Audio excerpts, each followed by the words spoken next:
मी रामराव सखाराम ओळखुते, माजी आमदार तथा लोकसभा प्रमुख हिंगोली, भारतीय जनता पक्ष। हिंगोलीतील मायबाप जनतेला माझी एक नम्र विनंती आहे की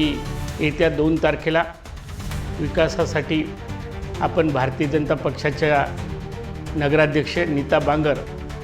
व 17 वार्डातील 34 उमेदवार यांना आपल्या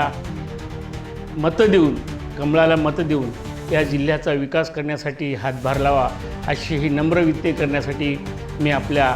चरणी नतमस्तक होऊन या जिल्ह्याचा विकास होण्याच्या दृष्टिकोनातून आपल्याला पुन्हा एकदा हात जोडून विनंती करतो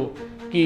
विकास विकास विकास हाच मुद्दा घेऊन आपण 2 डिसेंबरला सगळ्या मायबाप जनतेने मतदान करावं, ही नम्र विनंती। चला तर मग ही विकास गंगा अशीच निरंतर वाहत राहण्यासाठी भाजपाला साथ देऊया,